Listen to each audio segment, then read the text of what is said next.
Mangwanani akanaka tinokugamuchirai zvekare kune chimwe chirongwa chatinokupakurirai masecrets nemaconfessions tisingatambisi nguva. Regai tibva tangopinda mumaconfessions edu emuzuva ranhasi. Hanzi, hello admin, please hide my identity. Sure, vaya vakati dai ndakaziva aitungamiriri vaitaura chokwadi. Inini ndiri musikana ane makore 31 ekuberekwa. Ndakashayikirwa nevabereki vangu ndichiri mwana mudiki. Izvi zvakabva zvakonzeresa kuti ndiende ndinogara naambuya vangu vanova ivo ndivo vakabereka baba vangu, sezvo baba vangu vaingova vari vega uye neni ndainge ndakangoberekwawo ndiri ndega. Taingogara tiri vaviri, ini naambuya pamusha ipapo, musha wainge wakasiya wakavakwa nababa. Panguva iyoyo muraini rose imba iyi ndiyo yainge yakavakwa zvainwisa mvura. Nerimwe zuva hangu ndakati ndigere muimba yekurara, ainge ari masikati, zuva rava kunoteuka. Ndakanzwa kushinyira kwenyoka mumba. Pandakacheuka zvedi ndakaona rinozi nyoka zidema. Handina kana kuzokwanisa kutarisa zvekare. Ndakabva ndangoti gumbo ndibereke ndichiridza mhere. Ndakananga kuna ambuya vangu. Mbuya vaifukira nyimo dzavo pamunda wepamba. Vakaratidza kuti vaiziva kuti ndainge ndaona chii. Vakabva vanditi, chinyarara veduwe zvamasivanda, uri shumba yakadiniko inotya zvawaona. Izvo zvinhu zvawaona hazvityisi, zvinotokudzivirira mune zvakaipa. Ukaona yadaro inenge ichinzwa hayo nzara. Vakabva vati kwandiri, zvaunoona ndakura kudai, ndiri kuda kukusiyira masimba angu, ende ndikakusiyira masimba awa hapana anofa akazokuteerera zvekare. Vakabva vatanga kundinwisa imwe mishonga iyi vaindinwisa sometimes around 3 am, kana kuti dzimwe nguva vaindinwisa mishonga iyoyo kunze kwava kunoyedza. Vaindigezesa kumeso, then kubva ipapo handina kuzombotya munhu zvekare. Ndainge ndava kutozivikanwa kuti kunyangwe nevanhurume ndinotomisidzana nevanhurume chaizvo, ende hakuna aikwanisa kundikurira simba. Waiti kana ukandiona ndichirwa nemunhurume waitofungidzira kuti zvimwe kuda tose tiri vanhurume. Ndaitotyiwa. Then ambuya vangu vakazoshaya. After ambuya vangu vazoshaya, ndakabva ndaona kuti situation yangu yaisaita kuti semunhukadzi ndingoramba ndakagara ndiri ndega pamusha apa. Saka ndakazongotora decision yekuti regai ndingosiya musha wababa vangu. But ndakabva ndazviudza kuti ndaifanira kuwana munhu wekuti andiroore. Ndakabva ndatanga kudanana neumwe mukomana. Then inini nemukomana uyu takabva tatanga kuronga zvekuroorana. So mukomana uyu akati achiri kugadzirira, basa rake rakabva rangopera without any notice. Akabva ati kwandiri anoda nguva kuti akwanise kugadzirira kuti ndizowana pekusvikira, sezvo ainge ari munhu wekuti ainge asati awana, ende pamusha pavo aingoti paingova nedzimba shoma, saka aisada kuti ndizova munhu wekuti ndinenge ndichitambudziwa.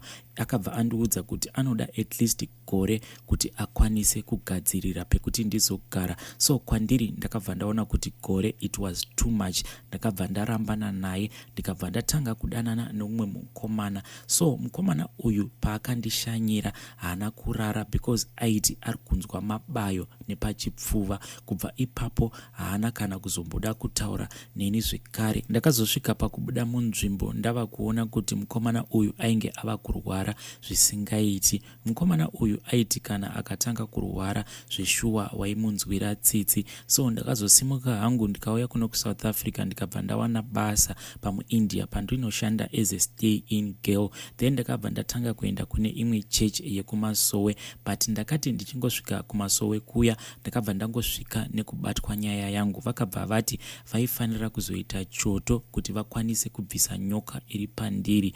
Dambudziko hama dzangu, muprofita uyu akati nyoka iyi kana ikaurawa neni ndinokwanisa kufa, nekuti nyoka iyi yakabatanidzwa nemwoyo wangu. Mazuva ekuti kuitwe choto akati ava kuswedera. Then bishop vakabva vanditumira message paWhatsApp, vakabva vati kana wachaisa usvike kumba kwangu. Saka ndakati ndachaisa, ndakabva ndaenda kulocation kunova ndiko kunoshandira madzibaba ivo vanongoita zvekubatsira vari pamba pavo, ende ndipo pane krawa pamba pavo ipapo. Ndakati ndichisvika paya ndaifungidzira kuti maybe vachaenda neni kukrawa, but vakabva vanditi uya kuno, ivo vainge vachitopinda mumba. Ndakabva ndasvika ndikagara padoo, vakabva vanditi pinda mumba, madzimai avapo. Ndakambotanga ndichiramba until ndazopinda mumba.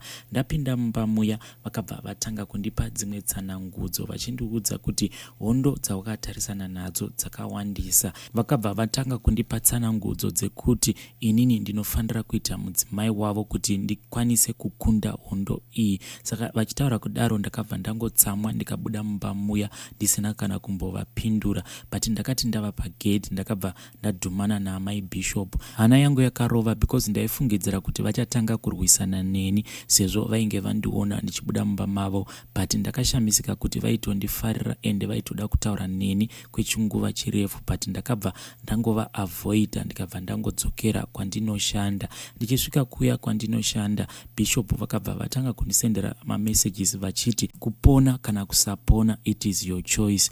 Vedare inini handichazivi kuti ndoita sei. I am really desperate. Kana ndikatarisa upenyu hwangu dzimwe nguva misodzi inongotanga kubuda because my relationships ose andazama kuita hapana kana one inomboita right. Ose my relationships andinopinda ndinongopedzisira ndava kuchema nekuda kwema heartbreak. Please ndiri kukumbirawo maadvices kuti ndoitawo sei, ndo accepta here offer iyi yaBishop, nekuti ivo vakati kana ukava mudzimai wangu ndichakuchengetedza neminamato. Ndiyo yanga iri nyaya yabva kuna Haidhi. Ndikaiti bvataenda panyedu inotevera. Hanzi makadii mukomanashi? Inini ndiri mukadzi ane makore 36 ekuberekwa. Ndiri kuda kureurura kuti ndakambodyisa murume wemunhu pandaigara kuHarare. Zvakaitika ndezvekuti paiva nevamwe baba vaiva muvakidzani wangu.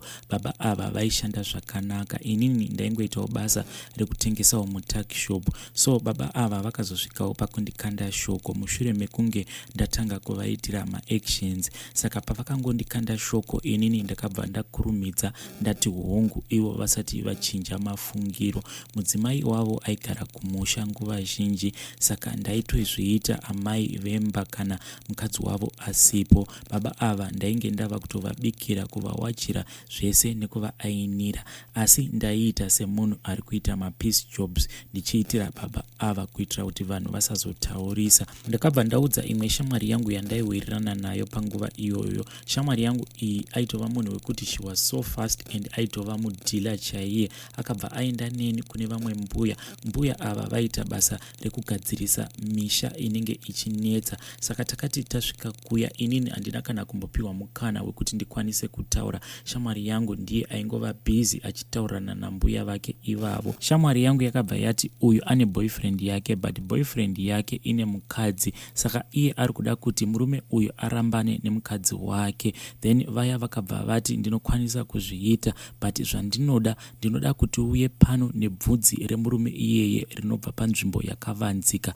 then unobva wakweva shinda papendi rake, wokweva shinda patrousers rake raanenge apfeka. Trousers iri rinofanira kunge riri trousers reblack. Then ndakabva ndamirira until month end, ndikabva ndatengera murume uya as if I was buying him a present. Ndakamutengera jean reblack ndikabva ndaenda naro, akafara zvisingaiti, akabva aripfeka. Ndakazoti ndava kuwacha trousers riya ndikabva ndangokweva shinda. Then iye anga atova munhu wekuti ainge ajaira kuti each and every time ndinogara ndichingomusheva. Saka ndakabva ndangotora bvudzi rake ndikazanganisa neshinda yepapendi rake ndikabva ndaenda nazvo kuna mbuya vaya. Then vakabva vagadzirisa zvinhu zviya, vakabva vati zvinhu izvi kana ndasvika kumba ndinofanira kuzvisanganisa nenzara yeruoko rwandinonyanya kutsamira. Ndakabva ndaita saizvozvo. Pandaita zvinhu izvi handina kuziva kuti ndainge ndichitokanganisa murume uyu. Chakazotanga kundirwadza ndechekuti mukadzi uyu aiti pose paiwira kuHarare zvaisaita kuti adzokere kumusha asina kumborohwa. Ende murume uyu aiti kana achida kurova mukadzi wake either aitondiudza kuti nhasi amai guru vako ndikuda kuvarova. Saka zvinhu izvi zvakazotanga vakatanga kundibata zvisingaiti. Ndakazodzokera kuna amai vaya ndikabva ndavaudza zvese zvainge zvava kuitika. Then ivo vakabva vangoti chabatanidzwa pano pasi chinenge chatobatanidzwa nekudenga. Iwewe nemurume uyu muchatopinda mumba mose, mukadzi wake uyu haachatombomudi. Mukadzi uyu akazosvika pakuramwa imba yake ndokubva adzokera kumusha, haana kana kuzombodzoka kuHarare. The only time yaakazodzoka kuHarare mushure mekunge murume uyu azorwara. Inini nemurume uyu tainge tava kutogara tose. Ndainge ndatova nepamuviri painge patova ne5 months. Zvakaitika ndezvekuti murume uyu akangotanga achikosora, but chikosoro chake chakazotova chikosoro chekuti chakazonetsa zvisingaiti. Aiti kana akatanga kukosora aikosora usiku hwose, ende nguva dzake dzekukosora dzainge dziri around 9 kana kuti 11 usiku. Aikosora kusvika kunze kwaedza. Saka akazofonera mudzimai wake achimuudza kuti kunogunda rwara, kana ukasadzoka unokwanisa kuzosvika ndafa. Ndakashamisika musi wadzoka mukadzi uyu, apa ndainge nditori mumba make. Pavakasvika paya vainge vatori mhuri, vakabva vangoti kwandiri, hatisi kana kumboda kuita ruzha newe, tinokumbira kuti ureurure zvose zvawakaita pamurume uyu. Vanhu ava vainge vari bankuru vanova mukoma wemurume wandainge ndava kugara naye, natete hanzvadzi yemurume, nemukadzi wake natete vemukadzi. Ndakambotanga ndicharamba until ndazotanga kureurura, nekuti vakandiudza kuti kana ukasareurura munhu uyu anosvika pakufa. Ndipo pandakazotanga kurondedzera zvese zvainge zvakaitika. Havana kana chavakazombotaura neni, vakabva vangotora hama yavo ndokubva vakwira vakadzokera kumusha. Mukoma Nashi, kana ndikakuudzai kuti mimba iyi ndakasvika pakuizvara pasina kana preparation, ndakatambura zvisingaiti. Already mimba iyi yaisada kuti ndishande, because ndaingoti kana ndikambozama kushanda ndaibva ndazvimba makumbo zvese nekuzvimba maoko. Saka kwekuti ndikwanise kunoshanda ndainge ndisisina. Pandakazvara mwana wangu akaita zvekuputirwa nezvimachira zvemuchipatara. Manesi aita kundituka zvisingaiti. Mwana wangu paakazobuda muchipatara ndakaita zvekupiwa chimwe chitracksuit nemapamba 3 nepihwa yemasocks nemumwe mukadzi akangondinzwirawo tsitsi, because ndainge ndanyanya kusekwa nemanesi.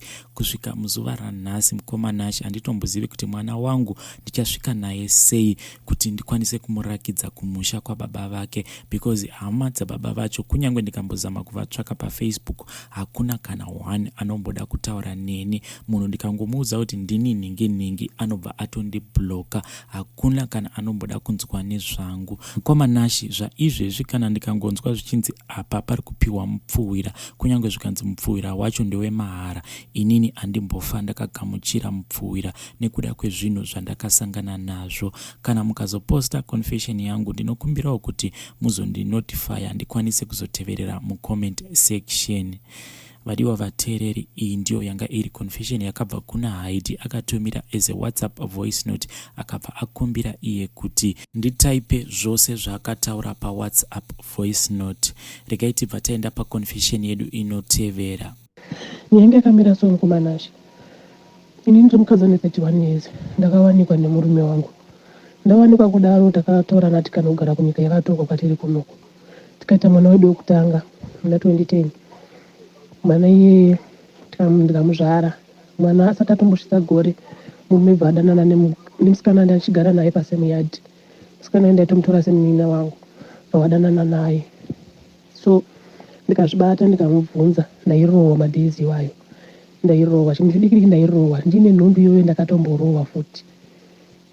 So zvapera madhezi iwayo, patanga futi chimwe chipambi. So ndakangoona chikamoto chabva chaenderera. Then ndikabva ndati ndakuenda mumba kwangu, akabva atora mwana wangu akabva amutizisa kuisa samoyo, nekuti anga asingachade kuti ndiite ndiende bva ndamwa mushonga. Luckily ndakazonomukira kuchipatara. The following day ndakamwa poison iyoyo, ndakakomita suicide. Then pandazono akaponera kuchipatara. Pandadzoka akandinyengetedza, mungoziva zvinoita rudo, akandinyengetedza tikagara tese futi. Tagara kudaro chipambi hachina kumira. Akatanga futi kuita chipambi zvichidaro zvichina, ndichingomubata ndane munyama kuti akangota chipambi ndichingomubata. Ndomubata achangotanga chipambi chake. Ndobva ndamubata ndotomuudza ipapo kana kuti ndakurotswa. Ndakarara. Ndobva ndatomuka ndichitomuudza kuti iwe ndarota uchidanana namunhu anonzi ningi. Kana kuti ane first name ndangana ningi. So zvakavaramba zvichingoenderera mberi, hazvina kumbobvira zvamira kusvika ndiite futi muna wachi2 muna 2017 akaramba achingoenderera mberi nechifambi. Akapedzisira akutoita zvekunotenga vaive murodhi. Ndikazvibata futi that day akaenda kunotenga vemurodhi, aigara kubasa. Akubva kubasa kunotenga ivo vemurodhi, akasvika kumba akabva arara neni nokumbogeza nokumboita sei. Ndakangosvika ndichingofara chingoti murume auya abva kubasa, sezvo ndanga ndane madhezi ndisingazivi kumuona. Patangosangana apa iye anga asina kana kutombobvira ageza time iyo yakati abva ageza kubasa. Ndikati it's okay. So mukusangana imomo that day ndakaona pandaona kuti aiwa zvinhu zvakasiyana. Then pandamubvunza ko chii chiri kuitika, akabva ataura chokwadi nekuti akabva aona kuti apa zveshuwa ndabatwa. Ndimunongoziva kuti semurume kange wagarisa usingazivi kurara nemukadzi, paunosarara nemukadzi obvious pane zvinotoratidza kuti munhu anga ane time. Manje iye akabva atoita kutoratidza kuti munhu anga achitogara nemukadzi everyday. Pandamubvunza kuti ko chii chaiko chiri kuitika, akabva azotaura chokwadi. But haana kundiudza kuti ndabva unotenga, akatotaura kuti ndabva unotenga sori chichi. Then ndikamuregerera futi tikangokontinua nelife. Chifamba hachina futi kumira mukomana acho. Ndikasvika pakuzobatikana last year, ndikabva ndaenda kumusha ndikamusiya. Ndaenda kumusha kudaro ndakaenda ndamusiya for 2 months. Ndagara kudaro ndikabva ndazodzoka andinyengetedza futi dzoka because ndakasiya mwana kunoku ndikaenda nemwana 1. Ndaenda nemwana 1. So ndakabva tasvika pakunetsana futi tinyanya kuti anga achidana futi nevamwe vakadzi pafacebook chichi. Munhu iye ndichimuziva ndichitonesana naye kuti ko iwewe seuchingoramba chingoti wakasiya zvechifambi kuda kuita zvemusha wako, still une wasikana kudanana nawo chinyi. Akabva ndarambana naye musikana ndichataure naye chinyi. But nekuseri ndaiona kuti achingotaura vese nemusikana iyeye. Paipa zvangu ndibvona kuti ini ndaneta nechifambi chemurume. Ende iye ndichimubvunza nyaya yechifambi. Aipedzisira atotanga kubvunza inini. Ye kuFacebook kune vanhu undanana nawo, ye kuFacebook iwewe sei uchiti ukaisa mapicture yako vanhu vatanga kukomenda vachiisa malove kana kuti vachiisa tuma emoji tune malove kana tune kiss yemhepo yeye. Munhu achikomenda mapictures ako iwe wobva wadairawo kuti thanks uri chichi, haufaniri kuti upindure. Ukatopindura zvichireva kuti munhu iye unototi unomuda. Ndikati akana sandizvo. Then akandipomera zvisizvo musadzi idzodzo, inini ndikudanana nevanhu yavo. Mukoma ndiri perfect kune murume wangu. Ndiri perfect, ndakatombofunga kuda kumuita revenge kuti ndidanana nevamwe varume nekurwadziwa, kuda kumupa peni yekuti anziwe peni yekuti kuurirwa kunorwadza sei. But then ndakanda zvidzora ndikazvibata ndinokwanisa kuita seizvozvo. Ndakaziva kuti peni iyo yakainzwa iye aitozozvisungirira kufa chaiko. Ndinokwanisa kuita seizvozvo ndakazvidzora. But akandipomera akati iwewe ukatodanana navanhu wakatorara navo wakararwa chinyi. Then ndikangonyarara ndikamusiya ndikaenda kumusha kuZimbabwe. Ndaenda kumusha kudaro ndichisiya mwana. Then ndakumusha ndikamuudza kuti ndina ndichadzoka ikoko handichauya ikoko handichakude chinyi munhu wako ndaneta nawo. Then iye akabva aramba nemwana akati handikupi mwana chichi, kana zvida kutora mwana by force, which means mwana iye haasi mwana wangu, unozvikumba zvako. Ndikati okay, ndoda kuti ndangoda mwana wangu. Ndopana tanga kuzwa mwana kundiudza mama kunokuita zvakadai so, dhedhe vari kudai so. Akatanga akatora mumwe mukadzi akagara naye mumba mangu kuno kuSouth Africa ndiri kumusha. Akagara naye mumba mangu ende pandakaenda ndakasiya zvinhu zvangu handakana chandakatora, ndangotora hembe chishoma shoma, mapenzi angu, mabra angu, zvese zvinonzi hembe dzemukadzi zvanga zviri. Mukadzi iye akangotongotsorwa abva atounzwa mumba akasvika achitongogara property yese irimo yakakwana. Akatonga achitogara nemwana wake, akauya nemwana wake mukadzi iyeye, vakauya vakagara vese. Ini kuzonzwa nevanhu kuti ndo zviri kuitika, plus mwana wangu andakasiya anga akuzondiudza mama pana takugara nemunhu anonzi ningi ane mwana anonzi ningi. Asi ini ndidha ukatonditi uchideedza munhu mudeedze kuti mainini. Zvii zviri kuitika? Ndikamubvunza ko zvii zviri kuitika iwewe chinyi. Saka kana wafunga kuti izvo zvichiunza mwana wangu akaramba nemwana wangu, akati iwe kana uchida zvemwana uya umutore wega. But then nekuti ini ndaida zvemwana, ndaida mwana wangu bosi, ndasikada kuti mwana wangu achengetwe nemumwe mukadzi. Then pandadzoka kudzoka kwandakaita mukomana acho tanga tazotaurirana zvakanaka. Then mukadzi uyu bva azodzingwa akaenda. Ndikauya ndikabva ndati ndazodzoka pamba ndikauya ndikagara. kugara kwandakauya ndichiita ndakafunga kuti zvinhu zvese zvichachinja, murume achasiya unhu wake. Then ndasvika ndichigara nemurume, handina kuziva kuti munhu waigara nemurume wangu anga aine chirwere chepabonde. Ndisvika ndichikasangana nemurume mukomanashi, ndakabva ndarwara nechirwere chepabonde, STI. Ndikarwara ndikabuda maronda, ndikaita sei, ndikaenda kuchipatara. Ende iye aizviziva because vakatomboenda kunoshandisa mishonga dzechivanhu. Akatomborwara nayo ndiri kumusha ipapo in 2 months idzodzo. But ini ndichisvika akafunga, mine ndakafunga kuti pamwe iye kumwa mushonga kwaakaita zvakabva zvapera anobvira handiudza. Ndichikosvika ndichingosangana naye murume, then ndatobata chirwere ichocho, ndikaenda ndikanorapwa mukomanashi. Ndakademba kuti ko chandadzokera chii, ndadzokera kuzopiwa chirwere here. Ndakademba mukomanashi, but zvisinei takauya futi kudzoreredzana, tikaparana futi ruregerero. Ndikamuregerera murume, pandakondinga ndikagara, ndagara kudaro akanudza kuti kuda kuti uite mwana. Handina kupedza wataimu pandaita mwana, ndikaibva ndaita nhumbu. So paizvezvi mukomanashi ndine nhumbu ine 5 months. Asi murume chiuri haasi kusiya, ari kungoita chipambi. Since pa5 months idzodzi ndakatanga kuita nhumbu yekutanga. Iyo pamwana wechitiri, nhumbu yechitiri iyoyo ndakatanga kubata pamuviri. Bva aita chipambi ndikamubata, ndikaita stress, then nhumbu iyoyo bva yabva. Ndikafunga kuti asiya, ndikaita 2 months. Mwedzi wechitiri ndabva ndabatira futi pamuviri, pandinapo izvezvi paane 5 months. Akati ndasiya zvese, mudzimai wangu chinyi ndachinja, ndakuda zvemusha wangu chichi. Ndikati it's okay. Then ndane pamuviri kudaro, pandamubata futi mukomanashi nemumwe futi musikana wakaenda nakanogara mumba haauye, anomwa doro risingaiti. Doro iro ranomwa zvekuti anogona kuyaumba kuma2 3 kana kwatochenda kuma6 chaiko upinda mumba. Kumubvunza kuvabvepi, pamwe pacho anotoya achipinda mumba asina kana kumbodhakwa, achipinda mumba na6 o'clock or 5 o'clock makuseni asina anodhakwa. Kubvepi this time musina anambodhakwa chinyi kuti kune kwandabva chinyi. Then bva ndamuregerera, hello, ngombirai pane munhu wandiri kutaura naye. Ndikati okay, hapana kuita sei, hapana kushata. Then bva zvangoramba zvichingoenderera mberi, zvichingokondinya. Ndokuzopedzisira ndatoona kuti inini hangu hapana zvekuti ndiite, pandangosiyana nazvo. So then kubva ipapapo zvinhu zvinombobvira zvambochinja, zvakaramba zvichingoenderera mberi saizvozvozvo. Ndikabva ndamubata futi last month, ndikamubata futi neumwe futi musikana achitaura naye pafoni. Ndikamubvunza ko ndiani munhu iyeye, akabva andinyepera nemainini. Then mainini wabva ndaofonera kwakweni, nakati ndamubva ndataura naye. Ende ndazobatanidza 1 2 3 pandaziva kuti that day raakaenda akanoita usiku ari kwakwa kuma6 ndokwaanga aenda kunoona munhu iyeye. Ndiye munhu semunhu wanga achitaura naye futi semudhee iroro. Nezuro futi ndichitaura dai somukomanashi, ndakabva ndamubata futi, ndakanyepera futi kuti akubuda ari kuenda kwaari kuenda. But then haana kukwanisa kuti sei, kuti akabuda kuma8 makuseni achiti munhu ari kuenda kuchechi. But kuchechi ikoko andiri kuenda kuchechi, but chechi yange isina kuti sei, yakavharwa because kunenge kwakambodzingwa vanhu, kwakambodzingirwa vanhu kumachechi uko. Saka chechi yange yakavharwa, so akabva ati ndiri kuenda kuchechi. So vamwe vakabva vazotaura kuti chechi haina yavhurwa nhasi. Iye pakanzwa kuti chechi yavhurwa nhasi akabva ashandisika kureva kuti anga asiri kuchechi ikoko.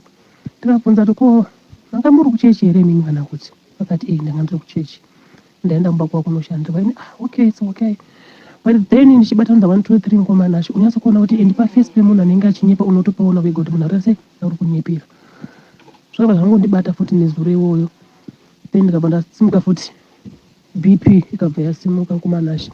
Apa ndine nhumbu ka 5 months, BP ibva yasimuka nezuro iwoyo usiku.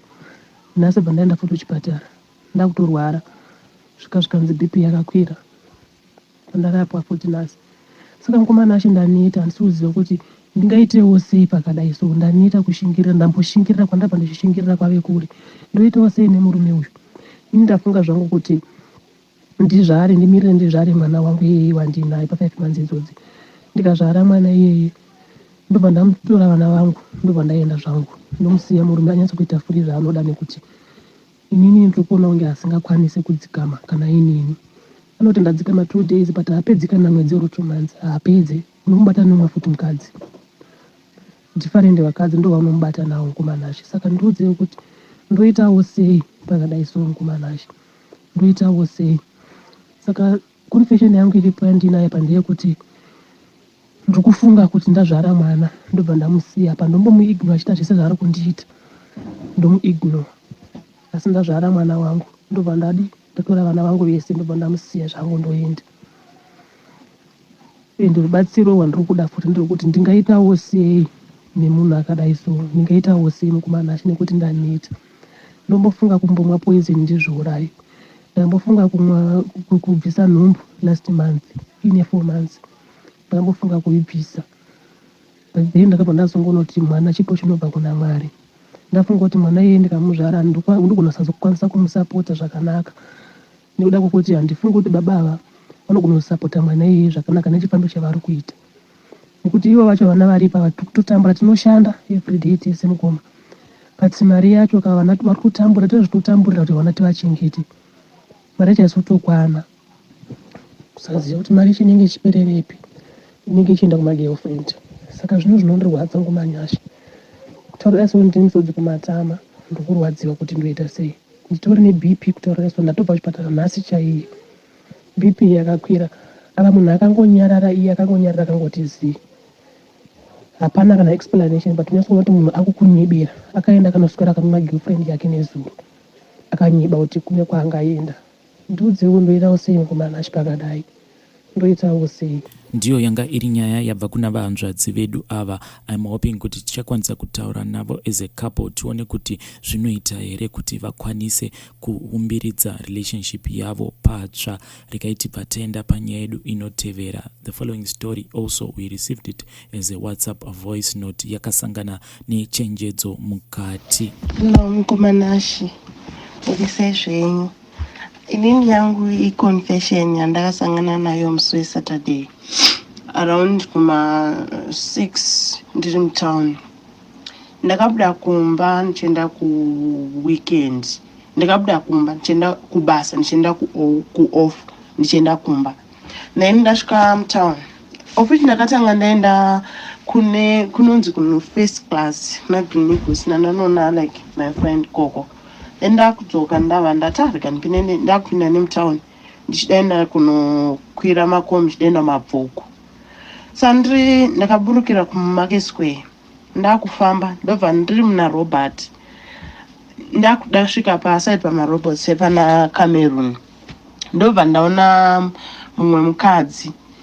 Saka mukadzi uye ndakatokrosana naye pekutanga ndobva apfuurira akudzosa ndaifona ndichifonera munhu andaifanira kusangana naye ndichimudza kuti ndava kuuya ndimirirei ndaenda muna first muna speak ndomba ndaivati ndimirirei ipapo zvakanzi it's okay. Ndakaita sei ndakamira safuna nyanga iri paloud ndobva ndakabata jaketi rera ritori neanother phone inini andabata phone saka phone yanga ndanga nechimari sena vanhu ameno chichangoitikawo mukadzi ndobva atena patangonte kufamba achiteerwa mashure mangu. Saka ndasvika pamarobhotsi evana Cameroon naRobert pai ndobva ndaona mukadzi weye abva anditi munin'ina wangu uri right here. Ndikati ndiri right muri sei? Zvikanzi ndiri right. Ndafamba papa vakunditi hanzi unoziva here kuti uyu munhu ari mashure kwedu aitaurira nekazirezere hanzi unoziva here kuti munhu ari mashure kwedu anonga chibhando chemaUS. Ndati maUS pachena ipapo hanzi pamagetsi apo anonga maUSD chibhando chemaUSD. Ndikati ini manje handite zvemari ndangomupindura zverafu ndikati ini handite zvemari zvikanzi shamwari iyi ndo inonzi mari yemahara tinototaura naye tigova nechibhando chemaUS ichocho. Saka inini ndakabata foni yangu yabva ringa hanzi utori neiPhone ndipe iPhone iyo ndikubatirona unotenga imwe iPhone nemari iyoyo tikasheya mari iyoyo. Ndakati ini handite zvekusheyana nemari senava ndangorova nehana yangu yairova ngomanashi ndokutenda nekuti dai hana yangu isina kurova nezvamandangainzwa zvichitaurwa nevamwe kuti mabiro ari kuitwa vanhu mari vanenge vachinzi uyu anonga mari ngatisheye mari dai ndakabirwawo mari nefoni musiwo nechuma foni nejaketi ndobva ndamuti ina handikwanisi kusheya chimhasi hanange yerova ndichitodedera makumbo. Ndakabva ndamira tichangofamba tauda kuenda achiziva kuti irodhi ipi yanga tauda kutopinda tichibva muna Cameroon tichidzika tichiona Robert straight naRobert. So ndobva ndangomuti mukadzi yewe tiri kuenda kusati kujoina, so tata kuenda kujoina. Ndobva ndangomuti no man, vandadzoko mashure papakazara vamwe varume panangoti varume vevepo naenda pakati pevarume vaya zvikanzi munun'una wangu hande, ndikati imibva endauya nemi, ndakatomutuka mukadzi yeyo. So inini munhu wandedene ndandomufonera kuti dzoka yaoti seyonichinguri zvikanzi nevarume vaya vengreen, varume vanga ndanomira pakati pavo vaya vanga vakawanda pandaudza kuti ndidobirwa. Zvikanzi what's going on, pandaudza zvese zvazvaitika kuti mukadzi uyu anotidai so and ndakazonyatsospota vanhu ivavo. Zvobva ipapo ndakabva ndamira pane varume vebva vanditi mira, usatya, mira panapa, nenonogara pakati pavo varume vebva kuti hapana zvavanokuita kana uri panapa. Ndamira, munhu aifanira unonitora akabva auya unonitora, takumuexplainira kuti ndosaka ndaramba ndakamira ndisinozofamba because pane vanhu vari kunditeera ndinodobirwa. Zvikanzi it's okay handei, takuda ngoti tifambe takuenda kujoina city. Vakadzi vaya pavakangondiona vakatanga kuteera.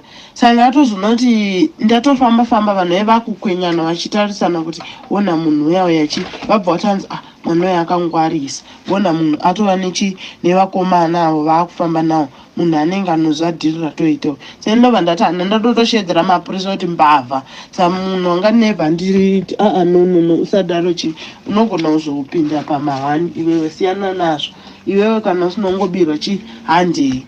Ndakufamba vakadzi vaya vakutozviita futi kune umwe munhu, mukadzi waizvitoyewe aitova entertainer. So inini ndakabva ndarohwa nehana kuti munhu uyu ndomuudze here kuti siyana nevanhu ava vanobira vanhu.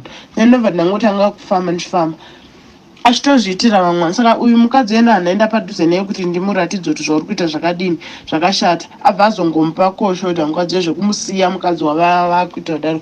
Vanowanzozvita kuna vanhu vakadzi vanhu vava. Ndobva ndangomunyararira zvezve. Saka vanotofamba sange iye mukadzi yeye angapfeka skete red.